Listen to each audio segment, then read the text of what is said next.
Commander Park Hyun-woo sat in his underground office, 300 meters below the surface of the Earth.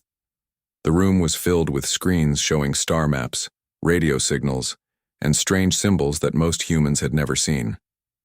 For 23 years he had been doing the same job every day. He listened to messages from space, messages that were never meant for him. The first message had arrived when Park was just a young officer. It came from somewhere near the star, Vega, traveling faster than light in ways that human science could not explain. The message was simple but shocking. It said that Earth was invited to join something called the Galactic Council. There were hundreds of other worlds out there, all working together in peace. Most governments would have been excited. Most leaders would have answered right away. But Earth's leaders were different. They chose to stay quiet and watch. Dr. Lee. Sojin walked into Park's office carrying a tablet filled with new data. She was the best language expert on the planet, and she had spent her whole career learning how aliens talked. Another message came in today, she said, sitting down across from Park's desk. The same group that sent the first one 23 years ago. Park looked up from his work. What do they want this time? The same thing they always want, Lee said. They want us to join their council. They keep saying how wonderful it is, how all the species work together, how there is no war or hunger in their part of the galaxy. Park had heard this before. Every few months the aliens sent new messages. Sometimes they were formal invitations. Sometimes they were casual greetings. Sometimes they were warnings that Earth was missing out on great opportunities. But they all had the same basic meaning. Join us or be left behind. Do they know we can understand them? Park asked. Lee shook her head. I don't think so. They keep sending the same basic messages over and over, like they think we are too simple to understand complex ideas. This made Park smile a little. The aliens thought humans were primitive. They thought Earth was just another backward planet that had barely learned to use fire. They had no idea what humans were really capable of. Captain Kim Tae-ho entered the office without knocking. He was allowed to do this because his security clearance was as high as Park's. Kim was in charge of something that did not officially exist, Earth's secret space defense program. We caught another one of their probe ships last week, Kim said, sitting down in the third chair. It was trying to scan our moon. We disabled it and brought it back to the base. Any new technology? Park asked. Some interesting things, Kim replied. Their energy shields are better than what we have seen before, but their weapons are still using the same basic design. Dr. Yoon thinks she can copy the shield technology within 6 months. Dr. Yoon Ji-hai was the genius engineer who had been reverse engineering alien technology for over a decade. She worked in a facility that was even more secret than Park's office. Most of Earth's recent advances in space travel came from studying captured alien equipment. Lee looked at both men with concern. How many probe ships have we captured now? 47, Kim answered. They keep sending them and we keep taking them. Either they don't notice or they don't care. Park thought about this. The aliens sent probe ships to watch Earth, but they never seemed worried when the probes disappeared. This told him something important about how the aliens thought. They believed humans were too primitive to capture advanced alien technology. They were wrong. What about the other thing? Park asked Kim. Kim's face became serious. The construction project is ahead of schedule. Admiral Choi says we will have the first squadron ready for testing next month. The construction project was something that even most government leaders did not know about. Deep in the asteroid belt, human engineers were building something that would surprise the galaxy. They were building a fleet of warships using technology learned from captured alien probes. Lee stood up and walked to the window. Even though they were underground, the window showed a fake view of mountains and sky. Sometimes I wonder if we are making the right choice, she said. Maybe the aliens really do want to help us. Maybe joining their council would be good for Earth. Park had thought about this question many times. What have you learned about the species that joined the council recently? He asked. Lee turned back to face him. That's the interesting part. I have been studying their communications for 5 years. Before they joined the council, many of these species had their own governments, their own cultures, their own ways of doing things. After joining, they all started to sound the same. They all use the same words, the same ideas, the same solutions to problems. So the council changes them, Kim said. It looks that way, Lee agreed. And there's something else. I found records of 3 species that refused to join the council. 2 of them changed their minds after the council sent advisors to help them understand the benefits of membership. The 3rd species went completely silent 15 years ago. This information made the room feel cold. Park, Kim, and Lee all understood what it meant. The Galactic Council was not as peaceful as they claimed to be. They had ways of making unwilling species join them. Park's computer made a soft sound. Another message was coming in from space. He pressed a button, and alien symbols filled his screen. After 23 years of practice, he could read them almost as well as Lee could. What does it say? Kim asked. Park read the message slowly. It's from the Council's High Command. They are getting impatient with Earth's silence. They say they have been very patient, but patience has limits. They want a response within 1 Earth year. And if we don't respond? Lee asked. Park continued reading. They say they will send representatives to Earth to help us understand the benefits of galactic civilization for our own good. The 3 humans looked at each other. They all knew what this meant. The aliens were getting tired of waiting. Soon they would stop asking nicely and start demanding. Kim stood up. I need to talk to Admiral Choi. We might need to speed up the construction schedule. After Kim left, Lee sat back down. Are you sure we are ready for this? Park looked at his screens showing alien signals from across the galaxy. For 23 years, Earth had been listening and learning. They had captured alien technology, decoded alien languages, and studied alien politics. Most importantly, they had learned that the galaxy was not the peaceful place the aliens claimed it was. We have spent more than 2 decades preparing for this moment, Park said. The aliens think we are primitive because we have not answered their messages. They think we are weak because we seem to be hiding. They are about to learn how wrong they are. Lee nodded. What should I tell my team to focus on? Keep studying their military communications, Park said.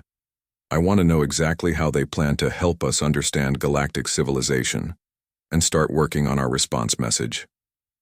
What kind of response? Park smiled. It was not a friendly smile. The kind that will make them very sorry they ever found Earth.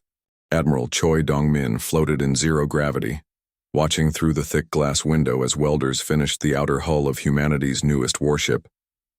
The ship was massive, nearly 2 kilometers long, and it looked nothing like the primitive rockets that most aliens thought humans could build. This was the 47th ship in Earth's secret fleet, and it would not be the last. The construction facility was hidden deep in the asteroid belt, far from Earth and far from the alien probe, ships that occasionally visited the solar system. To any outside observer, this region looked empty. The asteroids appeared natural and undisturbed. The aliens had no idea that humans had been hollowing out these rocks for 15 years, turning them into shipyards, weapons factories, and training bases. Engineer Yoon Ji-hai drifted up beside the admiral, carrying a tablet with technical specifications. She had been working for 18 hours straight, but her eyes were still bright with excitement. The new engine design is working perfectly, she said. We are getting 30% better speed than the alien ships we captured. Choi was not surprised.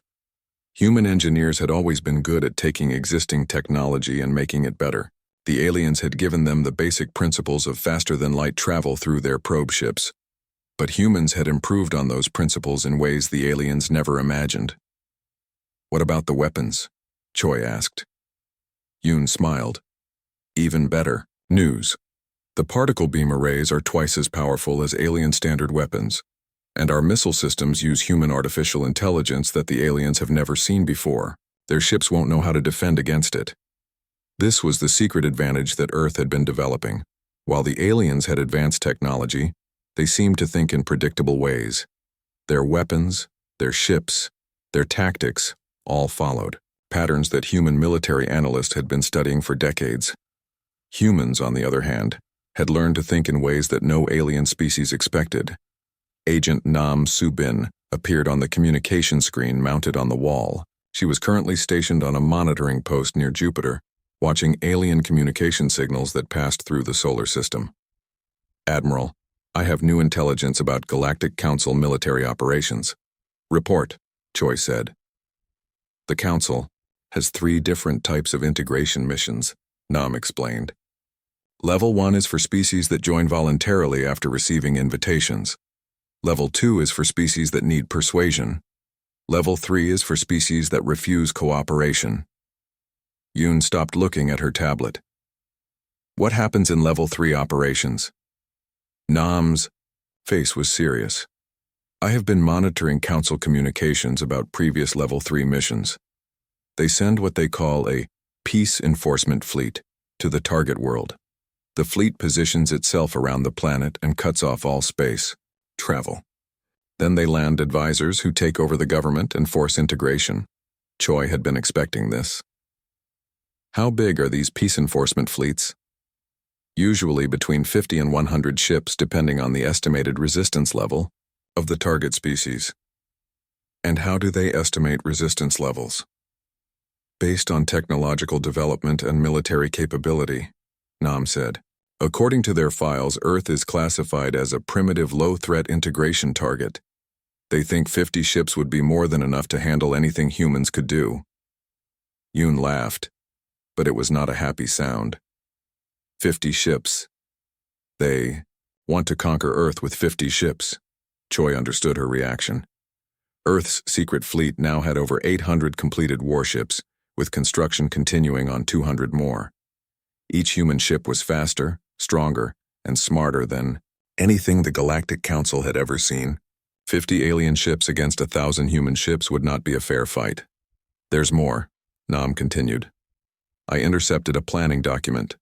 The Council is considering starting Level 2 operations against Earth within 6 months. If that doesn't work, they will move to Level 3. What does Level 2 involve? They send a diplomatic mission with a small military escort, usually about 10 ships.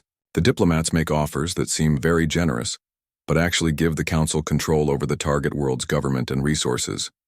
If the offers are refused, the military escort demonstrates superior firepower to encourage cooperation. Choi turned away from the window and began moving toward the facility's command center. How long do we have? The Council's next quarterly meeting is in 4 months, Nam said. Earth is on the agenda. They are planning to make a final decision about our integration timeline. In the command center, dozens of human officers were monitoring construction projects throughout the asteroid belt. Screens showed the progress of shipbuilding, weapon testing, and crew training. Earth's space fleet was the most advanced military force in human history, and it had been built in complete secrecy. Captain Song Hai-rin was running a training simulation when Choi arrived. Her squadron of 12 ships was practicing combat maneuvers against computer-generated alien vessels. The human ships moved in patterns that no alien military doctrine had ever seen before. They used tactics borrowed from Earth's history of naval warfare, combined with three-dimensional thinking that only a species that had evolved on a single world could develop. How are the crews adapting? Choi asked Song. Better than expected, she replied. Most of our pilots and officers learned to fly in Earth's gravity well. Fighting in open space feels like freedom to them. The alien crews we have been studying seem to have trouble thinking in 3 dimensions. They fight like they are still on flat ground. This was another human advantage. Earth's military had been practicing space combat for decades, even before they had real spaceships. Human imagination had created countless stories about space battles, and human engineers had built thousands of computer simulations. When the time came to build real warships, humans already knew how to use them. Yoon was reviewing technical specifications when she noticed something interesting. Admiral, I have been comparing our ships to the alien designs we captured. There is something strange about their technology. What do you mean? All of their equipment uses the same basic design principles, Yoon explained. Their engines, their weapons, their computers, everything follows patterns that seem to come from the same source. It's like they all learned to build technology from the same teacher. Choi thought about this. You think the Galactic Council controls technology development? More than that, Yoon said. I think they deliberately keep member species from developing their own improvements. Look at this data. Species that have been in the Council for hundreds of years are still using technology that is barely better than what they had when they joined. Only the Council's own ships show real advancement. This was a disturbing discovery. It suggested that the Galactic Council did not just control member species politically. They also prevented them from becoming technologically independent. Species that joined the Council would always need the Council's permission to improve their own capabilities. That explains why they underestimate us, Song said. They are used to dealing with species that can only build what the Council teaches them to build. They have never seen a species that develops technology independently. Nam's voice came from the communication system again. Admiral, I am receiving a new transmission from the Council. It's different from their usual messages. Put it through, Choi ordered. The message appeared on the main screen in alien script, with a translation appearing below it. It was addressed to the governing body of the third planet of Sol system, and it was much more formal than previous communications. The message said that the Galactic Council had been very patient with Earth's lack of response to their generous offers of membership. However, the Council had responsibilities to maintain peace and order throughout the galaxy. Species that remained outside the galactic community could become threats to established peace. Therefore, the Council was prepared to send representatives to Earth to discuss integration personally. The message ended with a deadline. Earth had one standard galactic year to respond positively to Council membership. If no response was received, the Council would take appropriate action to ensure that Earth became a productive member of galactic civilization. The command center became very quiet. Everyone understood what they had just read. The Galactic Council was no longer asking, they were demanding. Choi looked around at his officers and engineers. These people had spent years of their lives building humanity's response to this moment. How many ships will be ready for deployment in 1 year? Over 1,000, Yoon answered immediately. And that's just the combat vessels. We also have support ships, supply ships, and mobile bases. Crew training? On schedule, Song replied. We have enough trained personnel to operate 800 ships immediately, with more crews completing training every month. Intelligence network? We are monitoring all Council communications within 50 light-years of Earth, Nam reported. We will know about any Council fleet movements long before they reach our solar system. Choi nodded. Earth was as ready as it could be. The question now was whether humanity's leaders were ready to use what they had built. Send a message to Earth Command, Choi ordered. Tell them it's time to brief the President. The Council is coming, and we need to decide how to greet them. President Han Mi-kyung stood in the emergency briefing room deep beneath the Capitol building, staring at a wall covered with star charts and alien ship designs. 6 hours ago, she had been worried about trade negotiations and climate change policies. Now she was learning that Earth was about to be invaded by aliens and that her planet had been secretly building a space navy for 20 years. General Kang Woo-jin finished his presentation and waited for the president's response. He had just explained 23 years of hidden history in 30 minutes. The alien messages, the captured technology, the secret construction projects, and the approaching deadline. Most world leaders would have needed days to process this information. President Han had been asking detailed questions for the past hour. So you're telling me that we have over 1,000 warships that I never knew about, Han said. Built with technology stolen from aliens who think we're primitives, and commanded by officers who have been training for a war that the public doesn't know is coming. That's correct, Madam President, Kang replied. Dr. Oh Seung-ho, the government's top science advisor, looked up from his tablet. The technology reports are incredible. Our ships are superior to alien designs in every category: speed, weapons, defenses, and most importantly, tactics. The aliens fight like they learned from a textbook. Our people fight like humans. Han sat down in her chair and looked at the faces around the table. These were her most trusted advisors, and they had been keeping the biggest secret in human history from her until today. Why wasn't I told about this program when I took office? Because you didn't need to know until now, said Director Lim from the Intelligence Service. Every president since the program started has been briefed when the situation required it. Today the situation requires it. The aliens just sent their final ultimatum, Kang explained.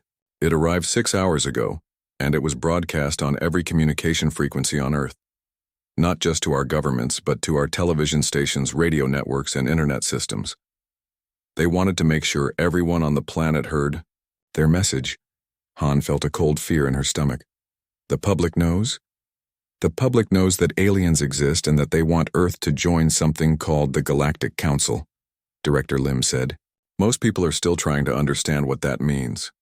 News networks are showing the alien message over and over. Social media is going crazy. Some people are excited, some are terrified, and some think it's a hoax. Dr. O activated a wall screen that showed news broadcasts from around the world. In every language, reporters were trying to explain the impossible. Aliens were real. They had been trying to contact Earth for decades, and now they were demanding an answer. What exactly did they say in the broadcast? Han asked. Kang read from his notes. They identified themselves as the Galactic Council, representing 847 species across this region of the galaxy. They said Earth has been invited to join their peaceful confederation many times without response. They explained that isolation is dangerous in a connected galaxy, and that primitive species need guidance to avoid conflicts with advanced civilizations. And the threat? They said they are sending a diplomatic mission to Earth to discuss integration personally. The mission will arrive in 6 months with enough ships to ensure the safety of their diplomats. If Earth refuses to cooperate with the diplomatic mission, the Council will take appropriate action to protect galactic stability. Han understood diplomatic language. This was not a negotiation. This was a surrender demand with a time limit. How are other world leaders responding? She asked. Director Lim pulled up another screen showing emergency communications from governments around the world. The European Union wants to surrender immediately and start preparing for integration. The Chinese government is demanding more information before making any decisions. The Russian Federation is mobilizing their military but admits they have no weapons capable of fighting spaceships. Most smaller nations are asking for guidance from the major powers. And what guidance are we giving them? None yet, Kang said. We wanted to brief you first and get your authorization for our response plan. Han looked at the star charts showing the positions of Earth's secret fleet. What is our response plan? We let them come, Kang said simply. We let them bring their diplomatic mission and their escort ships into our solar system. We let them make their demands and their threats, and then we show them what humans are really capable of. Dr. O leaned forward. Madam President, you need to understand what we're dealing with. Based on our analysis of captured alien technology and intercepted communications, the Galactic Council is not the peaceful organization they claim to be. They use economic pressure, political manipulation, and military force to control member species. Species that join the Council lose their independence and become dependent on Council resources and technology. But they're more advanced than us, Han said. How can we fight them? They're more advanced than they think we are, Kang corrected. But we've been studying them for 20 years, and they know nothing about us. They think we're a primitive species that has barely learned to use electricity. They have no idea that we've been building the most advanced military force in this part of the galaxy. Han stood up and walked to the window. Even underground, she could see through security cameras that showed crowds gathering in the streets above. People were holding signs asking questions that had no easy answers. Are we alone? What do the aliens want? Should we join them? What? About casualties? Han asked. If we fight the aliens, people will die. If we surrender to the aliens, Earth will cease to exist as an independent world, Kang replied. Based on what we've learned about Council integration procedures, they will replace our governments with Council-approved administrators. They will control our resources, our technology development, and our population growth. Humans will become a client species serving Council interests. And if we win, Earth becomes a major power in galactic politics. We can protect other species that don't want Council control. We can develop our own technology without restrictions, and we can explore the galaxy as free humans, not as council servants. Director Lim activated another screen showing intelligence reports. There's something else you should know. We've been monitoring communications from several other species that are not happy with council rule. If Earth successfully resists integration, it could inspire other worlds to rebel against council authority. Han thought about the weight of this decision. She was not just choosing Earth's future, but potentially the future of galactic civilization itself. How long do we have to decide? She asked. The alien diplomatic mission will arrive in 6 months, Kang said. But we need to start preparing public opinion now. People need to understand what's really at stake. And our allies? What about NATO, the UN, other international organizations? We've been sharing information with allied governments all day, Director Lim said. Most are willing to follow Earth's lead, especially when they learn about our military capabilities. Some want to see proof that we can actually fight alien technology. Han made her decision. Schedule a global broadcast for tomorrow evening. I will address Earth's population directly and explain our situation. I will also send a formal response to the Galactic Council. What will you tell them? Dr. O asked. I will tell the galaxy that Earth appreciates the Council's offer of membership, but we choose to remain independent. I will also inform them that any military force entering our solar system without permission will be considered an act of war. Kang smiled. That should get their attention. Will it also get us all killed? Han asked. Only if our people aren't as good as I think they are, Kang replied. And I think they're the best military force in the galaxy. Han looked at the star charts one more time. Somewhere out there, alien civilizations were planning Earth's integration into their empire. They thought they were dealing with primitives who would surrender rather than fight. They were about to learn how wrong they were. General Kang, prepare our fleets for deployment. Director Lim, begin intelligence operations to monitor the approaching alien force. Dr. O, start briefing our scientists on alien technology so they can assist with final preparations. And the public? Kang asked. The public deserves to know the truth, Han said. All of it. They deserve to know that aliens exist, that those aliens want to control us, and that we're going to fight for our freedom. Tomorrow night, I'm going. To tell Earth that we're not alone in the universe, but we're going to stay free anyway. Fleet Admiral Lim Chang-Su watched through the bridge windows as hundreds of human warships moved into position around Earth. For 20 years, these ships had been hidden in the asteroid belt, invisible to alien sensors. Today, they were revealing themselves to the galaxy for the first time. The sight was beautiful and terrifying at the same time. The Galactic Council's diplomatic mission had arrived in the solar system 3 hours ago, exactly as promised. 50 alien ships had dropped out of faster-than-light travel near Jupiter, sending messages about peaceful intentions and diplomatic immunity. They were now approaching Earth in a formation that looked impressive but was actually quite predictable. Captain Song Heyrin's voice came through the communication system from her flagship. Admiral, all squadrons are in position. We have the alien fleet completely surrounded, but they don't seem to have noticed yet. This was not surprising. Human ships used stealth technology that was far more advanced than anything the aliens had seen before. The Council fleet was flying straight into a trap, and they had no idea it existed. Diplomat Bei Jin-suk stood next to Admiral Lim, reviewing the message she was about to send to the alien fleet. She had been chosen to be Earth's first official representative to make contact with aliens because she was calm under pressure and skilled at saying exactly what she meant. Today she needed both of those skills. Are you ready? Admiral Lim asked her. Bei nodded. I've been preparing for this conversation my entire career, even though I didn't know I was preparing for aliens. The alien fleet was now close enough to Earth that their communications could reach the planet directly. The Council's lead diplomat, a being called High Arbitrator Veltar, had been sending increasingly impatient messages demanding to speak with Earth's government leaders.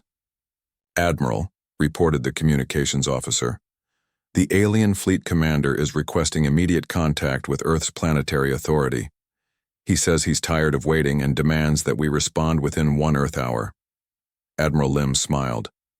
Tell him he's about to get all the response he can handle. The plan was simple but dramatic. Earth would reveal its military strength all at once, leaving no doubt about humanity's ability to defend itself. The aliens expected to find a primitive world with no space defenses. Instead, they would discover that they had flown into the middle of the most powerful fleet in galactic history.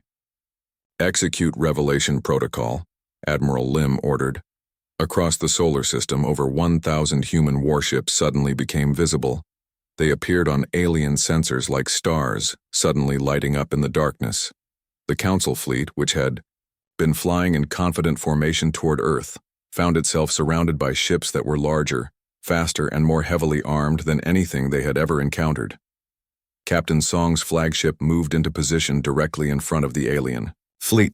Her ship alone was bigger than 3 alien vessels combined, and it bristled with weapons that human engineers had designed specifically to defeat Council technology. The alien fleet's response was immediate panic. Their formations scattered as ships tried to move away from the human vessels that had appeared around them. Several alien ships attempted to charge their weapons but quickly discovered that human ships had already locked targeting systems onto every Council vessel. Admiral Lim opened a communication channel to the alien fleet commander. "High Arbitrator, Feltar. This is Fleet Admiral Lim Chang-Su of Earth Defense Command. Welcome to our solar system. I believe you wanted to speak with someone in authority." The response took several minutes. When it came, the alien's voice was carefully controlled but clearly shaken. "Admiral Lim, this is High Arbitrator Veltar of the Galactic Council Diplomatic Mission. I was not informed that Earth possessed significant military capabilities." "That's because we chose not to inform you," Lim replied. "For 23 years, the Council has been sending messages to Earth. We received every one of them. We studied them carefully, and we decided that we prefer independence to membership in your organization." On the bridge's main screen, Admiral Lim could see the alien fleet trying to analyze the human ships surrounding them. Their scanners were working furiously, but human stealth technology made it impossible for them to get accurate readings of Earth's military strength. "Admiral," Veltar said, "perhaps there has been a misunderstanding. The Galactic Council's mission is peaceful. We came here to offer Earth the benefits of galactic civilization. There is no need for military displays." Diplomat Bay stepped forward to the communication station. "High Arbitrator, this is Diplomat Bay Jinsuk, speaking for the government of Earth. We appreciate your offer, but we must decline membership in the Galactic Council. Earth chooses to remain an independent world." Another long pause. When Veltar responded, his voice was different, harder. "Diplomat Bay, I'm afraid independence is not an option for developing species. The galaxy is a dangerous place. Primitive. Worlds that refuse Council protection often face difficulties." "What kind of difficulties?" Bay asked, even though she already knew the answer. "Economic isolation, for one thing," Veltar said. "Independent worlds cannot trade with Council members. They cannot access Council technology or medical advances. Their people suffer while Council worlds prosper." Admiral Lim had heard enough. "High Arbitrator, let me save you some time. We know about your Level 2 and Level 3 integration procedures. We know about the species that were forced to join the Council after refusing membership. We know about the worlds that went silent after rejecting your offers. We've been listening to your communications for 2 decades. The silence from the alien fleet lasted for 10 minutes. Admiral Lim could imagine the emergency conferences taking place on the Council ships as their leaders realized that Earth knew far more about galactic politics than they had suspected. Captain Song reported from her flagship. "Admiral, the alien ships are running deep scans on our vessels. They're trying to figure out our technology level. Let them scan," Admiral Lim said. "I want them to understand exactly what they're dealing with. The human ships had been designed to be impressive when fully revealed. Their energy signatures were deliberately overwhelming. Their weapon arrays were clearly visible, and their size made them seem almost impossibly powerful. This was psychological warfare at its finest." When Veltar finally responded, his voice was much more respectful. "Admiral Lim, your ships are quite advanced for a species that has never joined the galactic community. Perhaps we underestimated Earth's development level." "Perhaps you did," Lim agreed. The question now is what happens next? What do you mean? Diplomat Bay answered. High Arbitrator, Earth has made our position clear.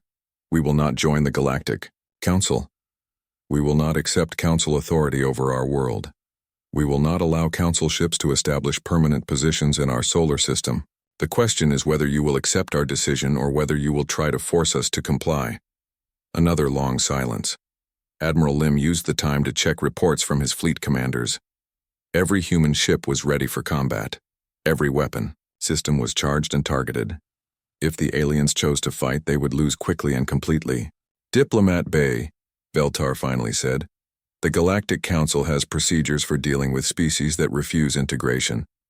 These procedures exist to maintain galactic stability and prevent conflicts between advanced and primitive civilizations. And those procedures involve military force, Bay stated. When necessary, yes. Admiral Lim stepped back to the communication station. High Arbitrator, I want to make sure you understand the situation clearly. You came here with 50 ships expecting to intimidate a primitive world into surrendering. Instead, you find yourself surrounded by over 1,000 human warships, each one superior to your best vessels. Your weapons cannot penetrate our shields. Your ships cannot outrun ours.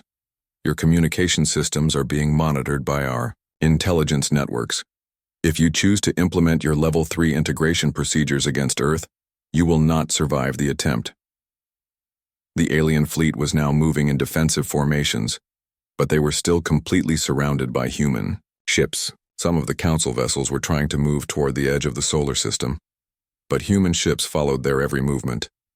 Furthermore, Admiral Lim continued, Earth's response to any Council attack will not be limited to defending our own world. We have studied your military bases, your supply lines, and your political structures. If you force us to fight, we will take the fight to Council space. We will liberate every world that wants freedom from Council control. We will destroy every Council facility that supports forced integration operations. The galaxy will learn that there is an alternative to Council membership. Captain Song's excited voice came through the fleet communication system. Admiral, I'm reading massive energy spikes from several alien ships. I think they're preparing to jump to faster than light speed. Let them run, Admiral Lim ordered. But make sure they take our message with them. Diplomat Bay opened the communication channel one final time. High Arbitrator Veltar, please inform the Galactic Council that Earth's position is not negotiable. We will remain independent. Any attempt to force us into Council membership will be considered an act of war. Ambassador Park Yunji stood in the newly constructed Earth Embassy on the independent world of Kepler 438b, looking out at a scene that would have been impossible just 2 years ago. Representatives from 47 different species were gathered in the conference hall, all of them united by one simple idea. They wanted freedom from Galactic Council control. The transformation had been rapid and dramatic. After Earth's confrontation with the Council's diplomatic mission, word had spread throughout the galaxy faster than anyone expected. Species that had been forced into Council membership began sending secret messages to Earth. Worlds that had been considering Council integration suddenly refused. Independent species that had been hiding from Council expansion started revealing themselves. Admiral Yu Kyung-min entered the embassy's situation room, carrying reports from the latest joint military exercises. Earth's fleet was no longer alone. 12 species had contributed ships to what was now called the Independent Systems Alliance, and more were joining every month. How did the exercises go? Ambassador Park asked. Better than expected, Admiral Yu replied. The Centaurian ships adapt quickly to human tactics. The Rigel defense squadrons are learning to fight in 3 dimensions. Even the crystalline beings from Vega Prime are starting to understand human-style combat formations. This was one of Earth's greatest contributions to galactic civilization. Human military thinking was unlike anything the galaxy had seen before. Most alien species had learned warfare from Council military academies, which taught standardized tactics that emphasized overwhelming force and predictable strategies. Humans had learned warfare from thousands of years of fighting each other, which created unpredictable, creative, and devastatingly effective combat methods. Director Lee Jae-sung joined them in the Situation Room. His new organization, the Interstellar Trade and Technology Exchange, had grown from nothing to the galaxy's largest independent commerce network in just 18 months. "The economic reports are incredible," he said. "Independent worlds are trading more with each other than they ever traded with council members. Without council taxes and regulations, commerce is booming." This had been an unexpected development. The Galactic Council claimed that independent worlds would suffer economic isolation if they refused membership. The opposite had proven true. Without council restrictions on technology development and trade partnerships, independent species were creating wealth faster than anyone had imagined possible. Ambassador Park activated the wall display showing a galactic map. 2 years ago, the map had shown council space as a vast region of controlled systems with only a few scattered independent worlds hiding in the outer territories. Today, nearly a quarter of the galaxy was marked as Independent Systems Alliance territory, and the region was growing every month. "What's the latest intelligence from council space?" Park asked. Admiral Yu consulted her tablet. "Internal conflicts are increasing. Several member species are demanding greater autonomy. 3 worlds have formally requested permission to leave the council, which has never happened before. The council leadership is split between hardliners who want to use military force to maintain control, and moderates who think they need to reform their integration policies. And their military response? Still limited," Yu said. "They've sent probe ships to test our defenses, but they haven't committed to any major offensive operations. I think they're beginning to understand that attacking Earth would mean fighting the entire alliance." This was exactly what Earth's leaders had hoped for. By demonstrating that resistance to council authority was possible, Earth had inspired other species to demand their own freedom. The council now faced the choice between reforming their empire or fighting a war against half the galaxy. Director Lee highlighted several systems on the galactic map. "We have new applications for alliance. Membership from 6 more species this month. The Andromedan colonies want protection from council economic pressure. The mining worlds in the outer spiral are offering exclusive trade agreements in exchange for defense guarantees. Even some species inside council space are sending secret messages asking about the possibility of joining us." Ambassador Park had been negotiating with these species for months. Each one had a different story, but the theme was always the same. They wanted the freedom to govern themselves, develop their own technology, and trade with whoever they chose. The council system made all of these things impossible. "What about the species that are still loyal to the council?" Park asked. "Fewer than we expected," Admiral Yu said. "Most council members joined because they thought they had no choice. When they learned that Earth had successfully resisted integration, many of them started questioning whether council membership was really necessary. The core council worlds are still completely loyal," Director Lee added. "They benefit from the system because they get cheap resources from client species and don't have to compete with independent technology development. But even they are nervous about the changing situation." Ambassador Park turned back to the window. In the distance, she could see human and alien ships working together to construct a new defensive station. The cooperation between species in the alliance was unlike anything the galaxy had ever seen. Instead of the rigid hierarchy that characterized council space, the alliance operated as a partnership between equals. "Any word from Earth about the council's latest diplomatic offer?" Park asked. Admiral Yu smiled. President Han's response was delivered this morning. She thanked the council for their offer to negotiate a peaceful resolution to current tensions and politely declined. She also pointed out that there are no tensions between Earth and the council. The tensions are between the council and the 47 species that have chosen independence over forced integration. This was typical of President Han's diplomatic style. She had a gift for making it clear that Earth was not the problem in the current galactic situation. The Council was the organization trying to force unwilling species into membership. Earth was simply defending the right of species to make their own choices. "The really interesting development," Director Lee said, "is what's happening to Council technology development. Without access to the innovations that independent species are creating, Council worlds are starting to fall behind technologically. This was a trend that Earth scientists had predicted. The council system discouraged innovation because member species were not allowed to develop technology independently. All advances had to be approved by council authorities, which slowed progress and prevented revolutionary breakthroughs. Independent species, on the other hand, were free to experiment, invent, and share their discoveries with whoever they chose. The result was an explosion of technological advancement that was making council technology look outdated. "How are our defense preparations coming along?" Ambassador Park asked. "Earth's fleet now numbers over 1,500 ships," Admiral Yu reported. "The Alliance as a whole has nearly 3,000 vessels, and construction is accelerating on all member worlds. If the Council does decide to launch a major military operation against us, they will face the largest and most advanced fleet in galactic history." "And our intelligence networks?" "We're monitoring all Council communications and ship movements throughout their territory," Admiral Yu said. "If they start assembling an invasion fleet, we'll know about it weeks before they're ready to move." Ambassador Park was satisfied with these reports. Earth had not only successfully defended its independence, but had created a new model for galactic civilization based on voluntary cooperation instead of forced integration. Director Lee activated another display showing trade statistics. The economic integration of Alliance worlds is ahead of schedule. Independent species are sharing technology freely, creating joint research projects, and establishing trade networks that benefit everyone involved. Council economists predicted that independent worlds would struggle without access to Council markets. Instead, we're more prosperous than Council space.